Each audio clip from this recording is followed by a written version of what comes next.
Fala pessoal, boa noite para todos vocês. Quem for entrando aí, coloca a mãozinha, a bandeira do Brasil, para dizer que está presente.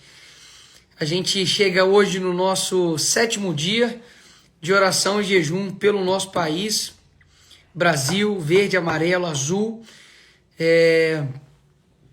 Antes de tudo, eu quero já pedir para que você aí desligue a televisão que tiver aí na sua casa, que você tire as vozes aí que estão te atrapalhando, sabe? Sai aí do aplicativo que tá toda hora mandando notificação para você. Talvez se você hoje não teve nenhum momento de falar com Jesus, não teve nenhum momento para poder, sabe, tirar um tempinho ali para poder conversar com quem te criou, e aqui é esse momento que a gente está tendo, tá? Então, hoje é sexta-feira. A Bíblia diz aqui em Heresias 4:5 que quem ora, sexta-feira, 22 horas, a oração chega mais rápido no céu, né? Porque sexta-feira, 22 horas, a gente orando aqui, né? E eu quero mandar um abraço aí para minha igreja, Graça e Paz, que estão vendo aqui essa live lá na nossa igreja, no momento também de oração, hoje que está tendo ali na nossa igreja, né, começou 22 horas também com a gente aqui, e várias outras igrejas também fiquei sabendo que também estão se reunindo, famílias se reunindo para poder também orar aqui conosco, tá? Eu quero abrir aqui a Bíblia em Mateus 7, versículo 11. Abra sua Bíblia em Mateus 7, versículo 11. Mateus é o primeiro livro, né, do Novo Testamento. E vai dizer o seguinte, tá com a sua Bíblia aí, ó, tá com a minha Bíblia aqui, ó, física, tá? Diz aí, Mateus capítulo 7, versículo 11, capítulo 7, versículo 11 diz o seguinte: Ora, se vós que sois maus,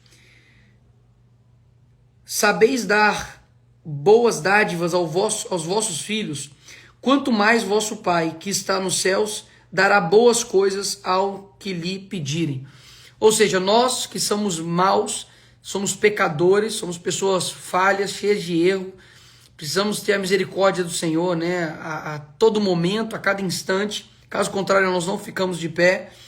A Bíblia fala, olha, vocês que sois maus, sabem dar boas coisas para os filhos, quanto mais o Pai que está nos céus. Então, o que eu quero dizer para você é que o Senhor, né, Deus, Pai, que Ele é o seu Pai, Ele não te chama aí de colega, não te chama aí de uma pessoa desconhecida, mas Ele chama você de filho.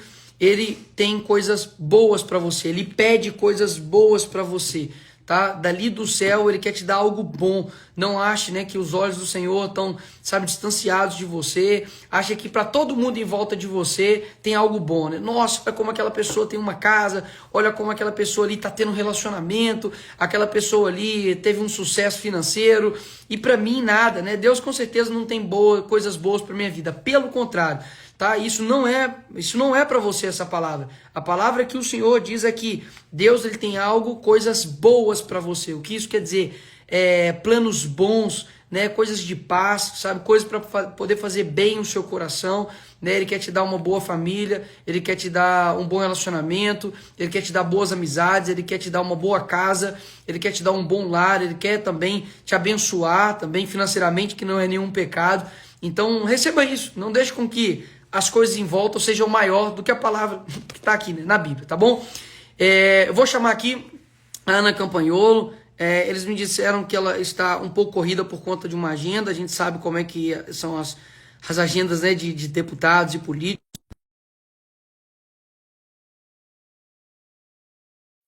Vou chamar ela aqui, a gente vai bater um papo rápido com ela, vamos orar e depois vamos chamar Jefferson e Suelen, tá bem? Vamos ver se ela vai atender aí. Boa noite. Oi, Nicolas, tudo bem? Tudo bem, e você? Tudo bem. Tudo bem não, né? Com essa votação horrorosa, mas com esse presidente. Mas graças a Deus, no que ele pode nos ajudar, estamos bem. Amém, amém. Então, para o pessoal aí, né, da Ana, que está entrando aqui agora, a gente começou, né, no dia 1º de julho, uma oração em jejum aí pelo nosso país. A gente sabe que a gente precisa lutar não somente com as armas, né, materiais que o Senhor nos deu, mas também, principalmente, com as espirituais, né? Não batalhamos contra carne e sangue, mas contra potestades, né, contra principados. E desde então, né, tenho chamado pessoas aqui que eu sei que são alinhadas com o reino, pessoas que realmente amam a Cristo, pessoas que possuem posicionamento. Então, eu até falei antes, né, de você entrar aqui, Ana, que eu não te chamei aqui como uma política, né? Eu te chamei aqui porque eu sei que você é minha irmã em Cristo. E eu quero que você, né, no seu breve tempo que você aí, não quero te atrapalhar também, né, que você fale, né, conosco a respeito, né, da oração e depois orar com a gente aqui. Obrigada, Nicolas. Obrigada pela confiança. Dividir os teus amigos, que muitos são meus amigos também, para a gente poder falar sobre isso. Essa iniciativa que você tomou de 21 dias orando pelo Brasil é muito importante. Isso me lembra também a história de Daniel, que fez uma oração e a resposta parecia demorar. E depois Deus respondeu que já o havia escutado desde o primeiro dia. E se você me permite também, depois o pessoal pode, se raramente alguém talvez não me conheça, pode pesquisar um pouco sobre a minha história, o quanto Deus me abençoou na minha vida também, quando eu orei, quando eu pedi a proteção dele, onde ele me levou, de onde ele me tirou.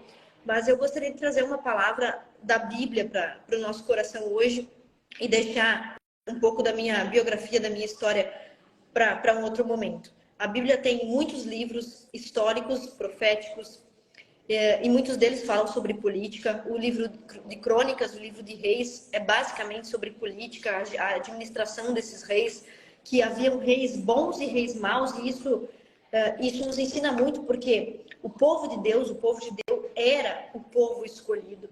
E ainda assim Deus permitia, ora bons reis, ora maus reis.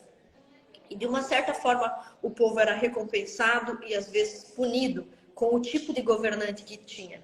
Então a Bíblia tem muitos livros que tratam sobre política, que tratam sobre a lei, o Pentateuco inteiro, né? O Pentateuco inteiro fala sobre como Deus estabeleceu as suas normas, as suas regras. E tem um livro na Bíblia que não é porque eu sou mulher, mas eu acho absolutamente fantástico, que é o livro de Esther. O livro de Esther é o único livro da Bíblia que não cita Deus, que não cita a palavra Deus, Jeová, o Senhor. É um livro que transcorre, ele inteiramente ocorre como se Deus estivesse presente, mas não nominado formalmente. E esse, para mim, é um dos livros que mais fala de política. É um livro praticamente só político. Não sei se alguém já falou sobre esse livro aqui nas orações. Alguém comentou? Então, esse livro é muito interessante porque ele fala sobre quando o povo de Deus estava escravo de um governo pagão, né? De um governo ímpio, né? De um rei, um imperador que não compartilhava os mesmos valores morais. E a forma como que Deus usou para ajudar o seu povo foi através da política e, claro, de uma ação miraculosa, mas impressionante, sem que ele aparecesse claramente naquele livro, né? Apenas com a atuação de pessoas por um lado ou por outro. Então, o livro de Esther fala sobre a rainha Esther, que a princípio se chamava Radassa, mas ela foi capturada como escrava para ficar no harém do rei. O rei chamava Rei Assuero e ele ficou de escolher entre várias mulheres que ele havia capturado como escravas, a mais bonita ou a que ele gostasse mais para se tornar sua esposa. E Esther foi orientada pelo seu tio, isso aí já começa a política. Ela era uma moça muito jovem, ela foi orientada pelo tio, que esse não era jovem, era experiente, já tinha visto o povo de Deus passar por muitas dificuldades. E esse seu tio, Mordecai, Mardoqueu, depende da tradução, ele politicamente percebe um cenário adverso. Ele vê, olha, minha sobrinha está indo para um lugar de cativeiro em um império, em um governo pagão que não obedece o mesmo Deus que nós. E ele muda o nome dela de Radassa para Esther. Radassa era um nome hebreu e Esther um nome que combinava ali com a Síria, se não me falha a memória. A sua era da Síria, acho que é, né? Então, ela muda de nome e ninguém sabe que ela é uma judia. Então, o que tem aí? Não é mentira, é prudência. É esperar o momento certo de agir, esperar o momento certo de tomar posição. E Esther, então, fica ali naquele castelo e ela acaba sendo escolhida como rainha no lugar da rainha Vasti. E Esther também, novamente, com prudência, ela observa o seguinte: Por que que a rainha Vasti foi deposta? Por que que o rei abandonou a rainha Vasti? Porque ela foi ousada demais, ela foi metida demais, ela tentou enfrentar a autoridade aonde ela não tinha poder. Então Esther aprendeu algumas lições, né? Eu sou mulher do rei, eu sou a rainha consorte. Qual é exatamente a minha função? Qual é o momento político ideal para eu começar a falar? E aí surge um personagem mau, que não se chama Haddad, se chama Amã. Esse personagem mau, ele quer destruir o povo de Israel.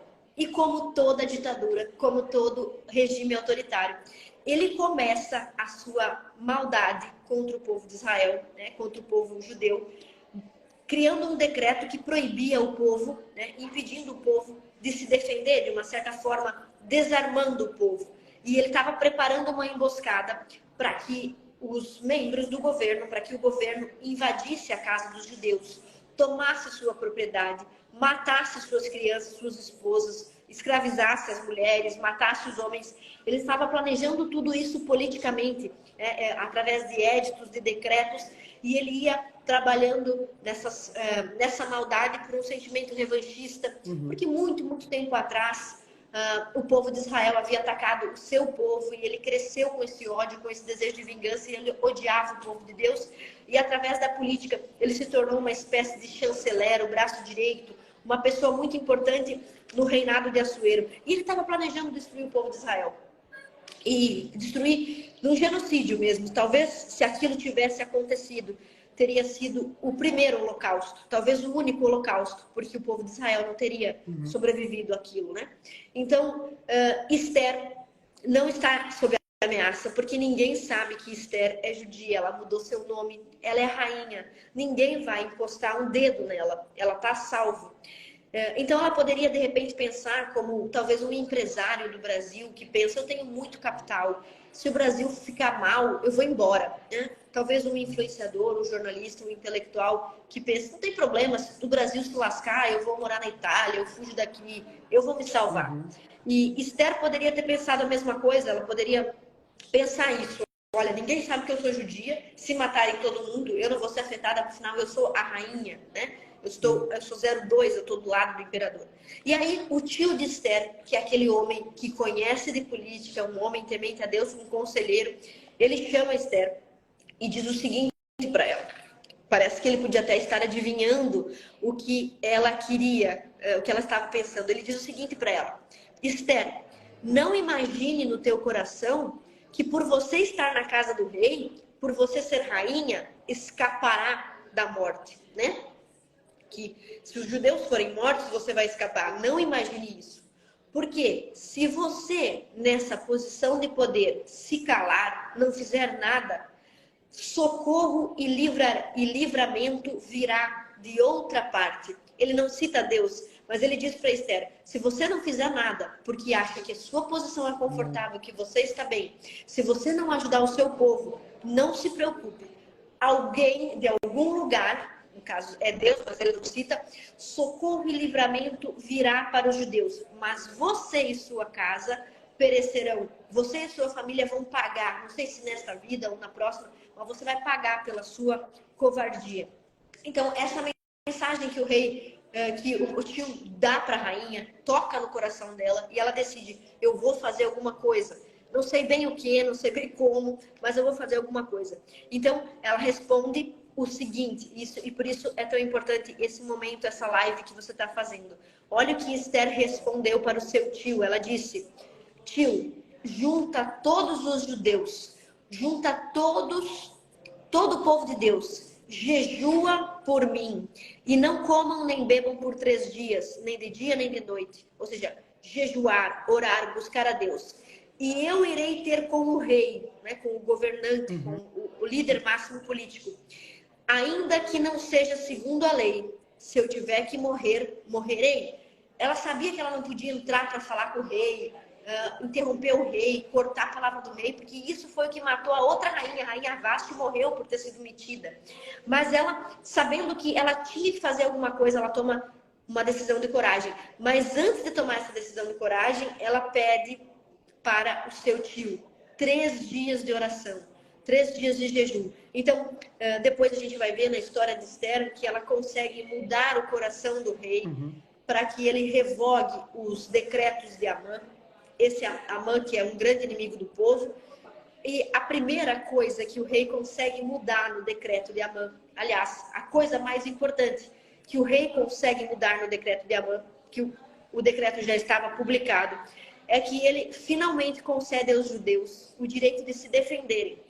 Ele diz, tudo bem, se alguém tentar entrar na casa de um judeu, matar sua família ou roubar seus bens, eu concedo ao judeu o direito de usar a arma, a espada, para defender sua casa. Então ele, digamos assim, revoga o estatuto do desarmamento. Só que tudo isso, assim, o povo de Israel se salva. Por causa de Esther, até hoje, os judeus comemoram, fazem uma festa que, se não me falha a memória, anualmente, uma festa em que se comemora essa libertação. O dia em que uma mulher, a rainha Esther, através da oração, consegue salvar todo o povo judeu do que teria sido o primeiro holocausto. E isso só aconteceu por causa da oração, Nicolas. Então, é muito importante isso que você está fazendo aqui hoje, essa iniciativa que você tomou de reunir parlamentares, de reunir pessoas que têm a mesma fé, para que a gente ore, para que as coisas saiam corretamente. Aliás, aqui tem alguém comentando, a Márcia Valéria comentou, é a festa do Purim. Exatamente, é a festa do Purim, que até hoje é comemorada como um dia da libertação. Está no capítulo 9, é verdade, então... versículo 16 de Esther. Quer ler? Lê para nós. Lê, Nicolas. Fala aqui que também os demais judeus que se achavam nas províncias do rei se reuniram e se dispuseram para defender a vida e tiveram sossego dos seus inimigos e mataram a 75.000 dos que os odiavam, porém o despojo não tocavam. E assim ele continua em diante. Mas é no capítulo 9, que fala tanto quando os judeus matam seus inimigos, quanto depois também, a partir do versículo 16, a festa de Purim. Isso mesmo. Então, olha, Nicolas, muito legal isso que você está fazendo. Isso não quer dizer... A gente também poderia fazer um evento profético, né?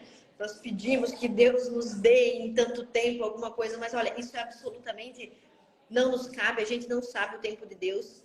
Quanto os próprios judeus, né, o povo de Deus, eles passaram pelo holocausto, de fato, depois da Segunda Guerra Mundial. Muitas coisas acontecem com o povo de Deus que a gente não consegue entender. A perseguição dos 4 primeiros séculos, cristãos sendo entregues aos leões, torturados, queimados vivos. Tudo isso são coisas que, para quem está passando por aquilo, às vezes não faz sentido, é difícil. É um livro de reis, de crônicas, de êxodo, tantas dificuldades. E nós não sabemos qual o tempo de Deus para nós, por quanto tempo nós passaremos por essas dificuldades.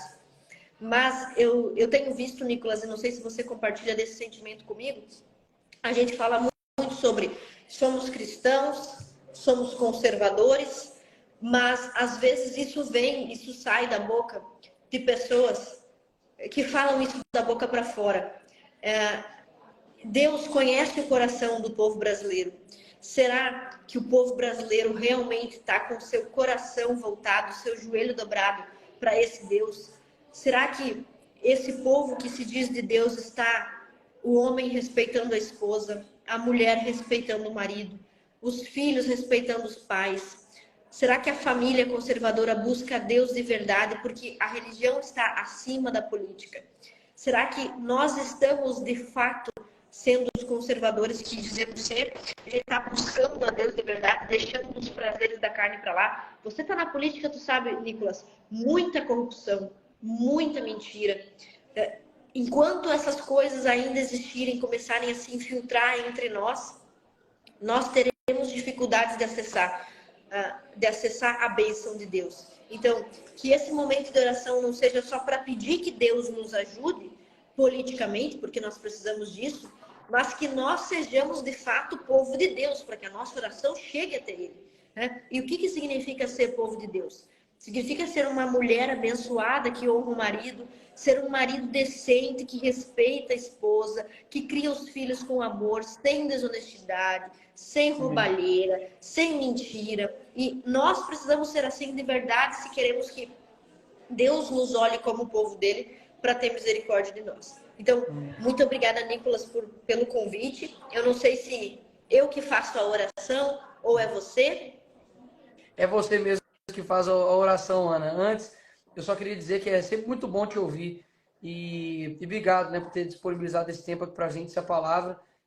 Muitos acabam deixando um pouco aqui, né, o Velho Testamento de lado, sendo que ele é muito rico, né, em sabedoria, né? A gente não consegue estudar o futuro, então a gente só consegue estudar o passado, porque o presente está acontecendo no mesmo momento que a gente está falando, né?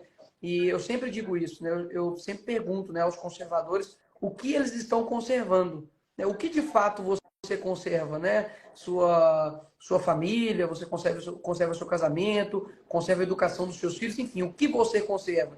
Quando você responder isso, aí você vai fazer essa autoavaliação, se de fato você é um conservador ou não. É só para poder fazer esse ponto aí, que realmente eu sempre levanto isso aí também. Obrigado, viu, Ana? E aí você pode orar, assim que você dizer amém, a gente chama aqui o Jefferson e a Suelen aqui, beleza? Tá bom. Vou pedir para o segurança ficar olhando. Vou fechar o olho, hein, gente? Não me deixe levar facada espadada aqui, hein? Vamos lá.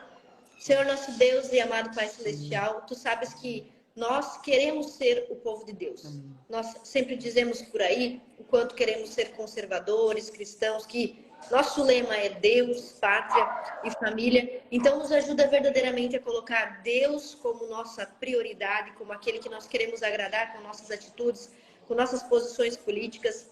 Pátria e família de verdade nos faz amar o nosso país com sinceridade, não só porque seguramos, abraçamos a bandeira, mas porque sabemos o que é o Brasil, o que nós queremos preservar aqui, a nossa família, que nós consigamos realmente respeitar marido, mulher, os nossos filhos, os nossos pais, que não seja um conservadorismo da boca para fora e que não seja um cristianismo por conveniência, para que assim, se tu nos tornar de verdade teu povo, um povo que tem fé, um povo que tem uma conduta conforme a tua palavra, nós possamos então dobrar os joelhos e pedir a tua intervenção, a tua misericórdia.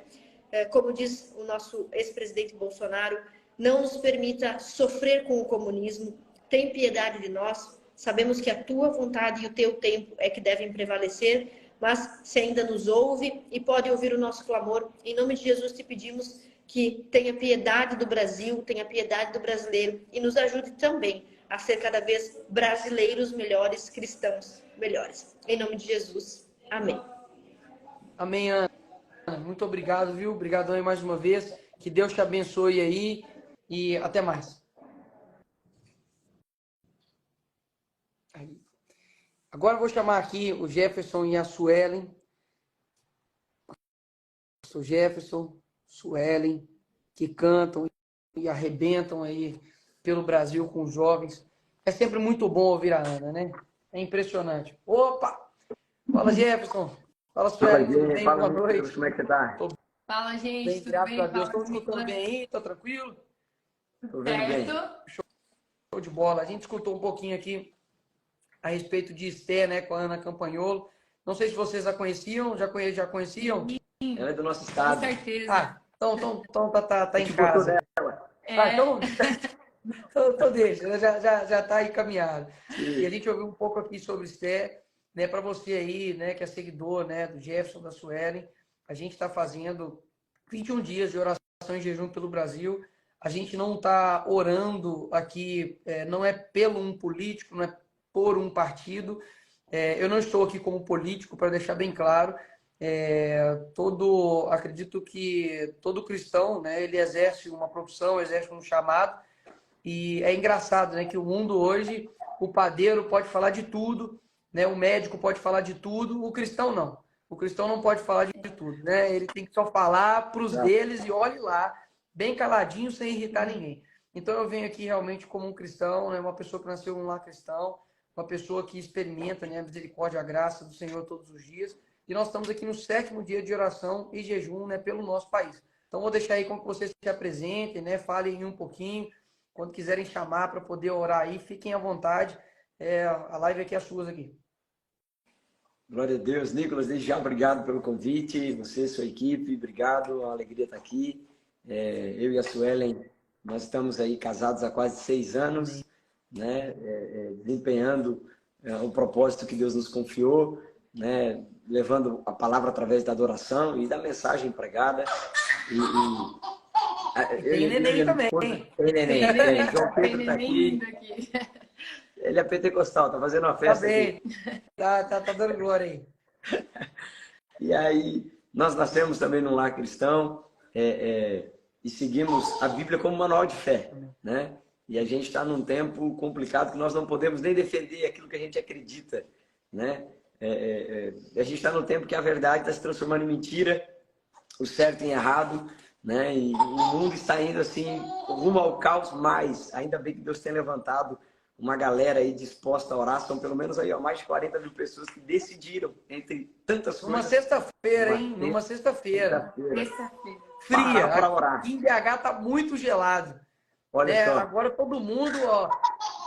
Isso aqui que eu acho, Jeff, só dando uma pausa, é que tem hora que a gente não entende que as armas que a gente utiliza, né, a luta espiritual que a gente passa, é porque há um motivo. Eu tenho certeza que agora todo mundo, né, se não estivesse aqui, talvez estaria em outro local. Mas exato. tem pelo menos 40 mil pessoas, que é um estádio muito cheio, Muito. lotado, inclusive, Sim. querendo orar, querendo buscar, querendo, sabe, pedir perdão pelos seus pecados, querendo fazer algo pela sua nação. Então saiba que assim, uma coisa o inferno não está feliz com isso. A gente precisa entender isso também. A gente precisa, claro, depois colocar em oração para que Deus blinde, né, cada família que está se posicionando. Eu comentei esse dia nos stories que todo posicionamento tem um preço, né? Então você que decidiu se posicionar e estar em oração, se prepara, né? Ore para que Deus blinde você, sua casa, sua família, porque como o Nicolas falou, Satanás não está feliz, nada contente, e ele vai tentar de todo jeito de alguma forma atacar você, mas o sangue de Jesus nos protege, nos defende, e é isso aí. A esposa quer falar alguma coisa? Gente, eu vou falar bem um pouquinho, né? Eu vou mais cantar aqui um pouquinho para vocês.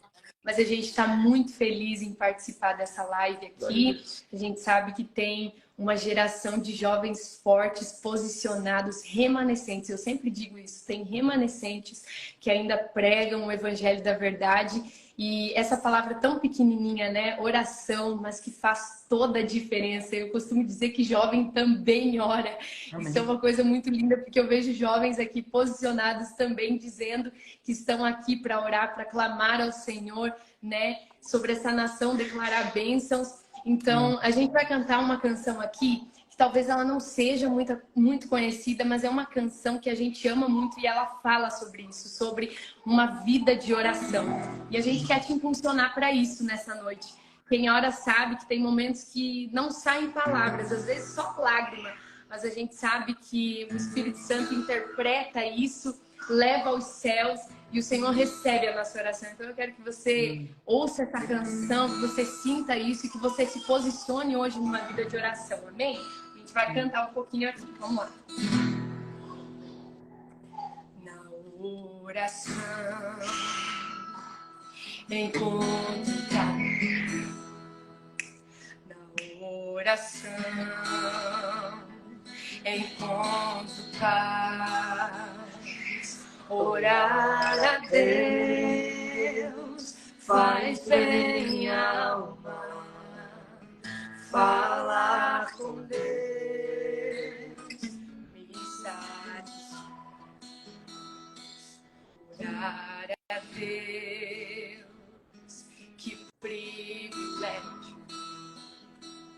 abrir a alma ao Criador. Sentir que os céus estão abertos e ouvir a voz do Salvador. E grande é o nosso Deus e as obras que Ele faz. O seu amor não tem limites, em seu perdão encontro paz. E grande é o nosso Deus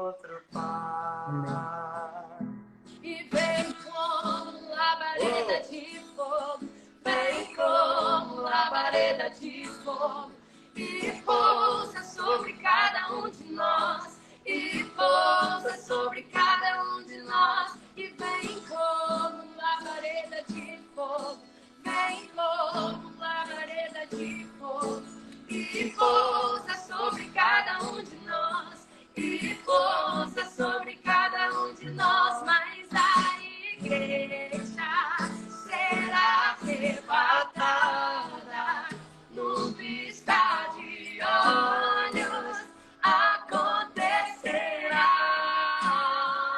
mas a igreja será arrebatada no piscar de olhos, acontecerá.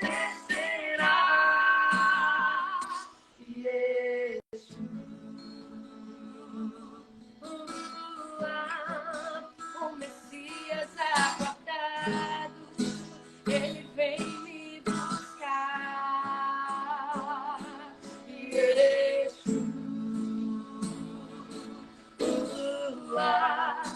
O Messias aguardado, ele vem me buscar. Maravilha. Glória a Deus. Gente, eu vou falar um negócio. Fizeram um medley, poxa. Que Fez isso. assim, rapidinho. Amém. Glória a A Deus. gente Glória está a Deus. no apartamento aqui depois das 10, complica da gritada, mas a gente tentou aqui. Não, amém. 5 Mas, minutinhos 3 minutinhos é tranquilo de gritar, não tem problema. ninguém reclama. verdade. Tudo pastor aqui. Gente, mas só tratando sobre um pensamento sobre oração, só para compartilhar o que Deus colocou no meu coração sobre posicionamento, Amém. é sobre a oração. É incrível, né? Que, por exemplo, aço, né? Tem como ver aço, né? Você consegue ver o aço, você consegue ver a corrente. Aço tem cor, é difícil de quebrar. Agora, oração, o que é oração? Vamos ser bem sinceros, oração é palavra. E não tem como ver palavra. Palavra não tem cor, palavra não tem cheiro, não tem como ver palavra. Então, vamos montar a equação. Aço, cadeias, grilhões, tem cor, dá para ver, é difícil de quebrar. Agora, oração na palavra, porque a palavra não tem cor, não dá para ver. Só que palavra na oração, ou seja, a oração através das palavras, mesmo sem cor e sem ver, quebra o que é visível. Quebra o aço, quebra a cadeia. Né? Por exemplo, Pedro, quando estava preso, a igreja orava. E enquanto a igreja orava, cadeias eram quebradas. Então, a gente às vezes não imagina a força que tem a oração, o poder que tem a oração. Mesmo sem ver as palavras, elas saem, não tem cor, não tem cheiro, contra algo visível, contra algo da matéria física, mas quebra, há poder. A oração faz muita coisa no mundo físico, no mundo visível, né? Mas algo que Deus colocou no meu coração, em rápidos minutos, Deus me levou a uma parábola. Lucas capítulo 13, versículo 6 vai dizer assim: então Jesus proferiu esta parábola. Certo homem tinha uma figueira plantada na sua vinha, e indo procurar nela fruto, não achou. Pelo que disse ao viticultor: há 3 anos venho procurar fruto nesta figueira, e não acho. Corta, porque ainda ocupa a terra inutilmente? Ele, porém, respondeu: Senhor, deixa ainda este ano, até que eu a escave e a esterque. Se der fruto, ficará. Se não, depois mandarás cortar. Nós ouvimos aqui uma reflexão muito boa da Ana, falando sobre o posicionamento de Esté, e eu quero só compartilhar isso ao seu coração. Nessa parábola, Jesus vai usar essa expressão de uma figueira plantada em uma vinha. E não precisa ser muito bom no português para ver que aqui tem um erro, né? Porque na vinha não se planta figueira, na vinha se planta videira. Então, se a gente for olhar num contexto, essa figueira aqui ela está deslocada. Essa figueira aqui está num território que não é propriamente dela, não é terra dela. Só que o dono da terra sabe o que faz. O dono da terra sabe onde planta cada pessoa. E de verdade, eu quero falar para tantas pessoas que nos ouvem, nós somos essas figueiras. Você é essa figueira, plantada no meio das vinhas, e essa é a ideia. Não é para ser igual, não é para fazer a mesma coisa. Do tronco aos frutos será diferente. A forma de falar será diferente, a forma de agir será diferente, a forma de pensar será diferente, a forma de se posicionar será diferente. Porque às vezes a gente se compara com as árvores ao nosso redor. Eu quero que vocês entendam a ilustração que eu estou dizendo. A gente se compara com as pessoas e diz, poxa, por que Deus me plantou aqui? Por que será que eu estou aqui? Eu sou tão diferente. O meu pensamento é diferente, a minha forma é diferente, a linguagem é diferente, tudo em mim é diferente. E aí Deus usa a minha boca para dizer para você e trazer uma resposta ao seu coração. Eu te plantei na terra certa. A terra não é errada. As pessoas que estão à sua volta, a galera que está ao seu redor, precisa ver, de fato, eu lhe plantei lá para saber que você é uma figueira, que você é diferente. E eu quero até compartilhar essa palavra e dizer ao Nicolas, usá-lo, né? Como figura. Você é uma figueira plantada. Você é uma figueira plantada no meio de uma galera, no meio de tantos iguais. E Deus lhe plantou para fazer a diferença. Eu quero dizer para esses mais de 40 mil pessoas, jovens, adolescentes, homens, mulheres, você é uma figueira plantada naquela empresa, naquela faculdade, naquela escola, naquele ambiente. Deus não está precisando de agente 007 que se esconde quando a verdade dele é colocada em jogo. Não rola. Eu me lembro quando eu estudava, e eu na escola foi um ano muito difícil, eu apanhei muito. Estava começando a entrar essas questões na escola. E eu defendendo a Bíblia e tomando pau de tudo que é lado, e leva e apanha. E, meu Deus do céu, defendendo. E eu falei, poxa, senhor, eu precisava de mais um aqui só para me ajudar. Eu, né, na simplicidade, precisava de mais um. Aí chegou no final do ano, a gente foi fazer aquele negócio de amigo secreto. Sabe, aquela brincadeira que você dá um presente de 300 e ganha uma meia? Essa brincadeira. Aí a gente foi fazer. De repente, uma mocinha lá me pegou. Aí, depois ela chegou para mim no final, assim, e falou, senhor Jefferson, eu queria ver com você que... para você ministrar lá na nossa igreja. Aí aquilo me deixou triste. Eu falei, é sério mesmo que você está o ano inteiro aqui? Você me viu apanhar o ano inteiro e não falou nada. Tipo assim, nem para... Opa, eu sou junto, eu professo a mesma fé, eu estou no mesmo barco. Então, assim, Deus não está precisando de pessoas que fiquem escondidas. Deus está precisando de pessoas que se posicionem. Você é uma figueira plantada para fazer a diferença. E outra, para a gente terminar, mas eu preciso falar isso aqui. Deus lhe chamou para exercer governo. É sério. Deus lhe chamou para governar. E eu vou lhe provar pela Bíblia. Deus lhe chamou para governar. Eu vou fazer questão. Eu vou fazer questão de ler, porque se alguém pegar isso aqui, Nicolas, se alguém pegar isso aqui, vai reagir e vai dar glória a Deus aí através dessa live até dizer chega. Olha só. Juízes capítulo 9, versículo 10. Eu estou dizendo que você é uma figueira plantada. E eu estou dizendo que Deus lhe chamou para exercer o governo. Olha o que diz. Juízes capítulo 9, versículo 10. Então disseram as árvores à figueira, vem tu e reina sobre nós. Foi o que elas falaram. Reina sobre nós. Só que aí, diz a Bíblia, versículo 11. Porém a figueira lhes disse, deixaria eu a minha doçura, o meu bom fruto, e iria pairar sobre as árvores? Fez jogo mole, não quis se posicionar, né? Não quis perder like, seguidor e por aí vai. Tipo assim, eu não vou me meter nisso. Sabe o que aconteceu? Quando a figueira não governa, entram os espinhos. Versículo 14. Então todas as árvores disseram ao espinheiro, vem tu e reina sobre nós. Só que aí o espinheiro disse, eu até vou reinar, mas com uma condição. Se vocês me colocar como rei, eu quero que vocês fiquem debaixo da minha sombra. Nossa. Então assim, eu estou dizendo a figueiras plantadas em lugares certos, ambientes certos, mesmo que pareça ser errado, para fazer a diferença. Só que Deus usa a minha boca para dizer para você, exerça governo. Governe. Se posicione. Porque se você não se posicionar, tem um espinheiro prontinho para colocar os que estão em volta debaixo da sombra dele. Amém. Nós não seremos uma figueira inútil. Nós não seremos. Porque tem alguém que zela por nós. E até quando o dono da terra diz, rapaz, se essa figueira aí não está produzindo, porque não pede frutos, Nicolas.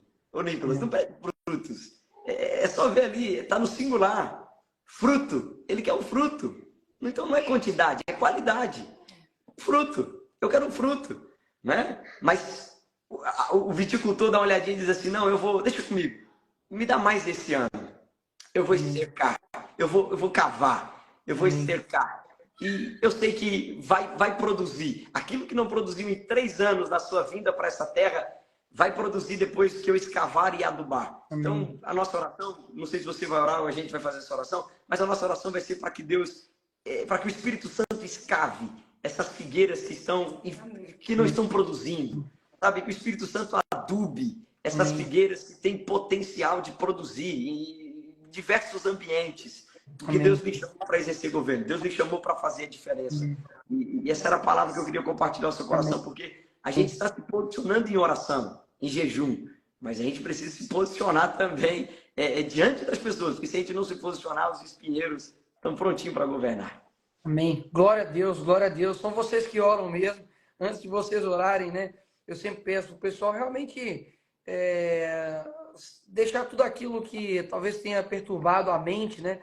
Talvez durante a live, talvez aí esteja em casa, né? Ou em algum outro lugar, mas ouvindo, prestando atenção, de saber que a Bíblia deixa muito claro, né? Onde tiverem ali 2 ou 3, ali o Senhor vai estar. E hoje nós estamos no mundo em um número muito maior do que 2 ou 3. Então o Senhor, ele está aqui também. E você não pode tratar isso aqui como um mero bate-papo, né? Pelo contrário, as palavras, da mesma forma como elas têm poder de gerar morte, as palavras também têm poder de gerar vida. Elas edificam, né? Elas nos transformam, elas conseguem... O mundo foi feito através do verbo, foi feito através da palavra, haja luz. Então, a palavra tem muito poder. E a gente não pode subestimar esse poder. E quero só complementar algo aqui, para vocês encaminharem a oração, de que eu fico viajando nisso. Assim, eu sou um cara realmente que... Eu sou sonhador, eu viajo demais, me pego assim, alucinando em algumas coisas. E eu sempre me pego pensando isso. Eu poderia, porque eu acho que eu vejo muito filme, mas eu falo assim, eu poderia ter nascido em qualquer época do mundo. Poderia ter nascido na época lá dos nórdicos. Sim. Poderia ter nascido na época lá dos Peaky Blinders, né? 1930. Poderia ter nascido, sabe, nos Estados Unidos. Né? Eu poderia ter nascido na China, eu poderia ter nascido na Escócia. Né? Eu caí aqui no Brasil, fazer o quê? Mas que ótimo, né? Eu nasci, fui bater lá na favela, lá na cabana do Pai Tomás. Nasci aqui e amei por isso. E eu vou achar que isso é um acaso? Jamais é um acaso, jamais é um acaso. Jamais é um acaso as lutas que você tem. Jamais é um acaso a sala que você está. Jamais é um acaso o trabalho que você está. Jamais é um acaso os dons que Deus te deu nas suas mãos. Jamais é um acaso a inconformidade que bate no seu coração. Sabe, jamais é um acaso você ter dons espirituais e você querer colocar isso em prática, sabe? Não é por um acaso. Então, você precisa reconhecer isso, porque o tempo ele passa. O tempo ele passa, você precisa realizar os propósitos, porque nós não estamos em um tempo que nós podemos ter. Nós temos que ter um senso de urgência. Nós temos que ter um senso de urgência, sabe? Saber que enquanto nós estamos aqui, sabe, orando, nos dedicando, pode ter certeza também que o inimigo está fazendo a mesma coisa, mas o inverso, né? Querendo destruir famílias, bolando planos, estratégias. E a Bíblia fala que os filhos das trevas são mais prudentes do que os das luzes, então do que o da luz. O que isso quer dizer? Que eles planejam, eles atacam, e nós precisamos, né, fazer com que cada um assuma o seu papel nessa geração. Você não está velho demais que não possa exercer um chamado, e nem novo demais também que você não possa exercer um chamado. Então, assuma isso. Saiba que, assim, eu realmente fico assim, meu Deus, cara, olha quanta coisa que tem que acontecer para uma criança nascer saudável, sabe? Uma criança nascer, assim, são muitos processos, sabe? O seu pai tem que conhecer a sua mãe, talvez isso não poderia ter acontecido. Se algum dia eu tivesse acordado um pouco mais tarde, eu não teria pegado um ônibus que para eu, assim, é o efeito borboleta, né? E olha que incrível, ou seja, não é um acaso, não é um acaso que nós estamos aqui. Então há um propósito para isso. Então, eu peço para que vocês orem, né? Vamos orar pela nossa nação, por tudo que nós dissemos aqui hoje. E eu vou cortar aqui, né, os comentários para que ninguém se perca aqui em alguma distração. E assim que você dizer amém, eu retomo aqui os comentários para eu fazer para vocês uma última pergunta, mas pode falar. Tá, eu acho incrível a fala de que nós estamos num momento assim de transição, né? Deus está levantando, né, jovens com caráter, com compromisso, né? Jovens que estão defendendo o evangelho da verdade. Esses dias Deus falou muito ao meu coração, e a gente vai orar, não quero tomar mais tempo. Não. Mas vai fluindo, né? Bem. Mas sobre a viúva de Naim. Se a gente pegar bem certinho, eu não sei quem vai pegar isso aqui, mas se pegar, vai pegar de verdade. Ali explica muito bem os tempos. Como é que eu posso dizer assim? Vamos lá, vou tentar explicar bem claro. Olha que incrível. A Bíblia vai dizer sobre uma mãe viúva, ou seja, é uma mãe que tem um filho, outrora foi casada, mas seu esposo agora é falecido. A gente está falando de 3 gerações. A geração do pai, eu poderia dizer que a geração do pai é aquela geração que, poxa, veio, desbravou, fez, sabe, caixinha de som, às vezes nem som, no gogó mesmo, nas ruas, entrando nas ruas, abrindo igreja, ponto de pregação. É a geração do pai. A geração da mãe, ela automaticamente ela acompanha por um tempo, mas aí vem o filho, né? O filho é gerado. Só que a Bíblia vai dizer que no meio do caminho o pai automaticamente morre, porque, poxa, é uma geração que ela se vai. E aí cabe à geração da mãe, à geração da igreja atual, ao mesmo tempo que ela aprendeu com a geração que se foi, ensinar a geração que, poxa, está morrendo, ou que alguns, no caso, já estão mortos. Só que, perceba, ninguém vai atrás de Jesus para ressuscitar o menino. Jesus vai até lá para ressuscitar o menino, porque é do interesse de Jesus ressuscitar essa geração. É do interesse de Jesus colocar esses jovens de pé. É do interesse de Jesus de levantar esse exército cheio do Espírito Santo. Então, assim, a gente está vivendo esse tempo. A geração da mãe, que precisa conviver com o filho. Poxa, tecnologia, internet, novas coisas, novas ideias. E, ao mesmo tempo, passar todo o ensinamento do pai, da geração que já se passou. Então, assim, uma palavra ao coração de todos. A gente quer que Deus nos dê inteligência e sabedoria para nos posicionar. A geração da mãe saber que há uma grande missão nela em ensinar os jovens, em passar o legado para o jovem. Sabe, não é matar o jovem, não é acabar com o ministério do jovem, não é apoiá-lo, é ajudá-lo, é incentivá-lo, é colocá-lo para frente, né? Passar os ensinamentos da geração do pai que se foi. Porque Deus conta com essa geração, é do interesse dele ressuscitar essa geração, é do interesse dele levantar você. Então, nós vamos orar por esse propósito também, para que o nome do Senhor seja glorificado. Amém. Glória a Deus. Vamos orar. Senhor, nós glorificamos o Teu nome, nós Te adoramos, Te exaltamos. Tu és tudo para nós. Eu estou aqui com a minha esposa, com a minha família, com meu filho, juntamente com o Nicolas, sua casa, sua família, enfim, nós estamos reunidos aqui em oração. São 21 dias de propósito. E nós estamos no 7º dia. Nós estamos no 7º dia nos posicionando em oração, em jejum, em prol do nosso país. Nós estamos nos posicionando em Ti, Senhor, porque o Senhor conta com um exército. Eu fico feliz porque é do Teu interesse, Senhor, ressuscitar essa geração. É do Teu interesse levantar jovens, mulheres, homens, adolescentes nas escolas, nas faculdades, no Congresso, na política, na internet, aonde quer que seja. O problema não é a terra, aleluia. Não me importa se ao meu lado eu estou em uma vinha e eu sou a única figueira plantada. O meu fruto será diferente, o meu tronco será diferente, as minhas folhas serão diferentes. Quem olhar para mim notará que eu sou diferente em uma terra dos iguais. A minha oração é para que o Senhor blinde os corações, guarde as famílias, blinde as mentes e coloque espírito de ousadia, espírito de coragem. Ninguém vai nos parar, ninguém vai nos deter, ninguém vai deter a marcha da igreja, ninguém vai parar a igreja que é triunfante, com glória. Ninguém vai parar uma igreja que vence, porque acredita naquilo que é verdade. Aleluia, oh glória.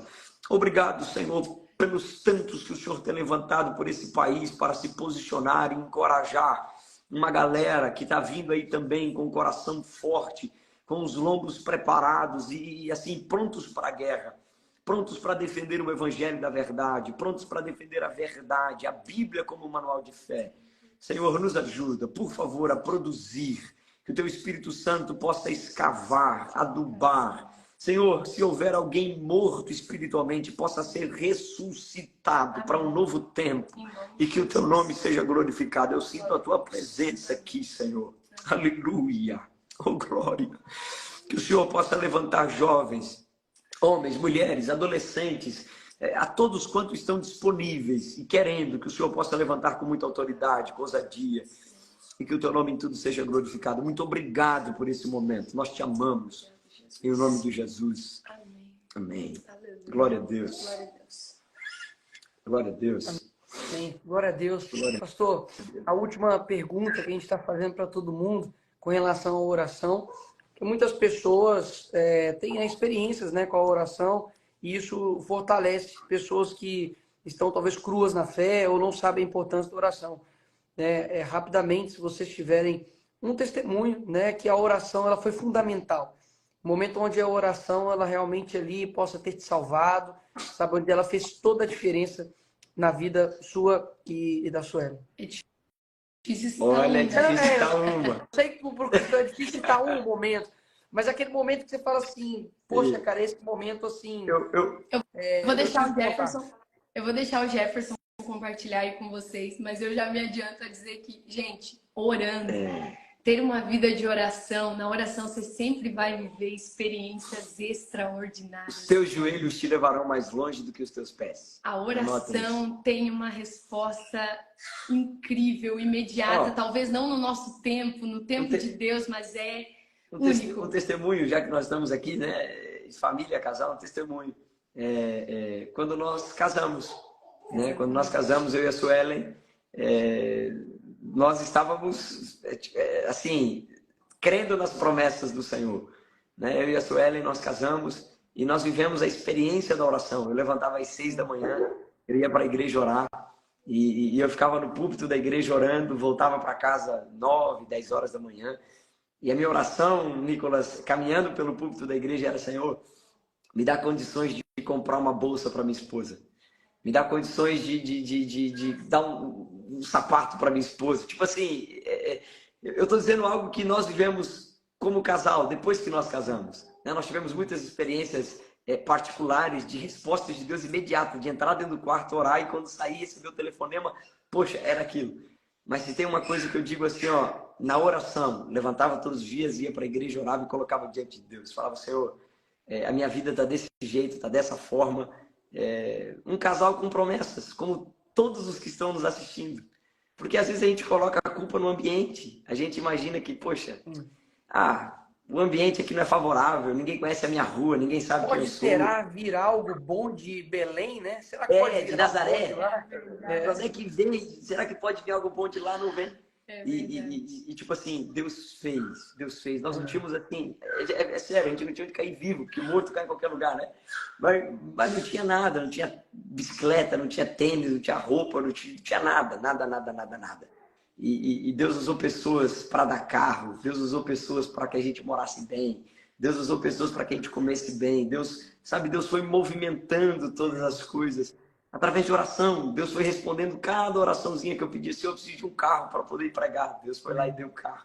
Senhor, eu preciso disso. Deus foi lá e aconteceu. Então, dentre tantas experiências que nós tivemos em oração e coisas específicas, de comida, de alimento, de passar necessidade, eu acho que essa experiência de eu ir lá e orar, pedindo coisas ao Senhor para nós, né, como casal. Hoje tudo que nós vivemos é resposta de oração. Tudo que nós vivemos é resposta de oração. A nossa família, a nossa casa, o nosso filho, né? Você falou sobre a questão do projeto, né? De gerar. O João Pedro, ele é resposta de oração em tudo. A gente sempre falava, a gente vai orar até para ele contrariar a lógica. Ele vai ser um recém-nascido que ele vai dormir. Todo mundo fala, né? Quando você criar paz, você vai dormir. E a gente orava, não, Senhor, o João Pedro vai ser um bebê dorminhoco. Ele vai dormir e a gente vai dormir bem. Ele não vai ter cólica e tudo mais do que as pessoas assustavam a gente. rapaz, olha E ele ele aí. é uma Olha lá. bênção. Olha lá, filho. Noite. Olha lá. Manda um É beijo João lá, Pedro? manda um beijo. Manda um beijo. Ai, gente, ele mandou até beijo. Ele mandou beijo. É diferente. Só pra terminar bem a live. Receba um som de pai aí, Nicolas. Não, só... Gente, isso aqui, assim, eu acho que de todas as coisas mais maravilhosas que a gente pode experimentar no mundo, eu acho que a coisa realmente mais extraordinária que há realmente é uma família comum. Não tem nada mais extraordinário do que isso, né? Você conseguir olhar aí o seu filho, saber que você, assim, vai fazer de tudo, né, para que ele consiga, para que ele esteja, né, sempre ali debaixo, né, da vontade do Senhor, com o Espírito Santo.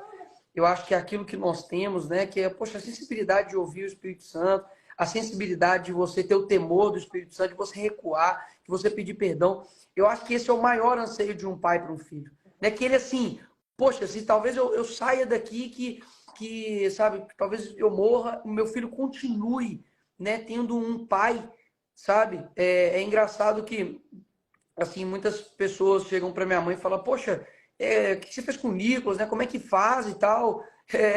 E aí, um dia eu estava do lado, e aí eu ouvi a resposta da minha mãe, achei interessante. Ela falou assim, olha, não tem como a gente controlar o que o filho vai fazer. E então, o que eu fiz?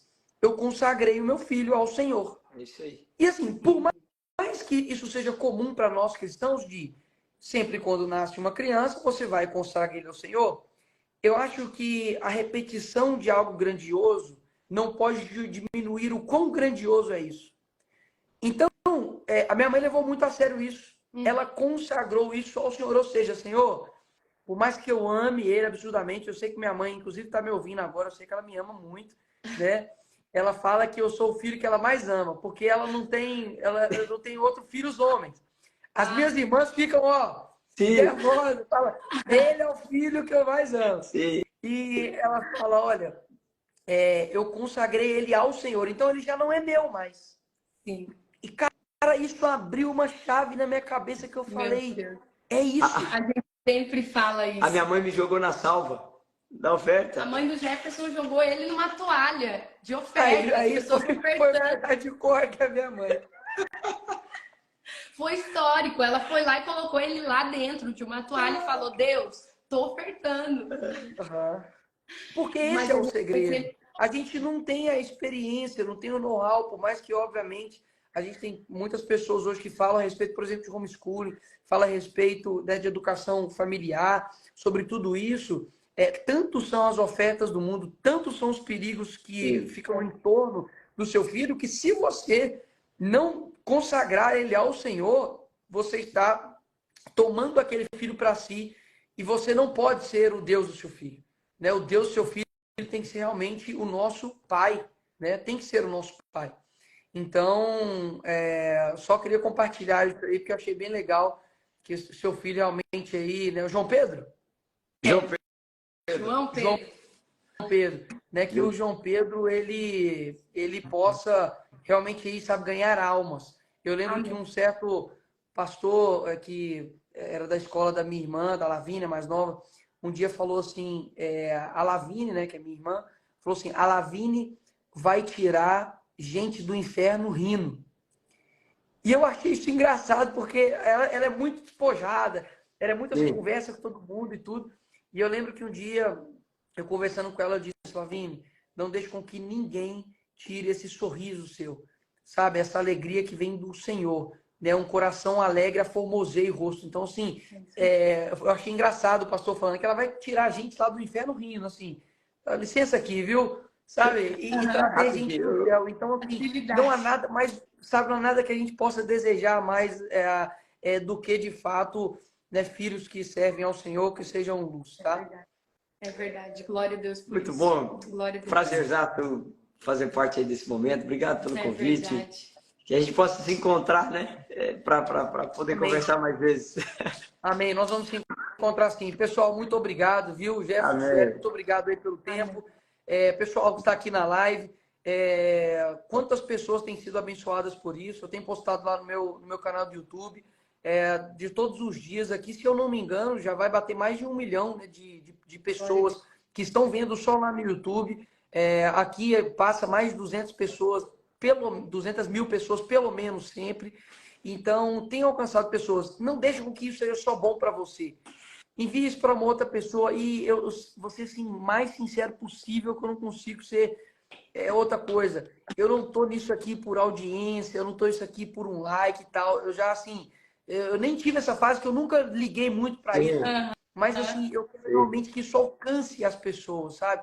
Que você encaminhe aqui para alguém, sabe? Que uma pessoa consiga se aproximar mais do Senhor através desse momento aqui. Que você, talvez que não tenha o hábito de orar, você está tendo agora pela primeira vez 1 hora com o Senhor, que ainda é muito pouco do nosso dia, é menos de 10% do nosso dia. Se você orar aí 2 horas e 40, é isso mesmo, 2 horas e 40 minutos por dia, você estaria orando 10%, você estaria dando, digamos, o seu dízimo para o Senhor, e muitas das vezes a gente não dá nem 0,1% disso. Então, obrigado por estarem aqui, né, participando, e amanhã às 10 horas estaremos aí firmes aqui mais uma vez. Deus abençoe vocês. Um abraço aí a todos.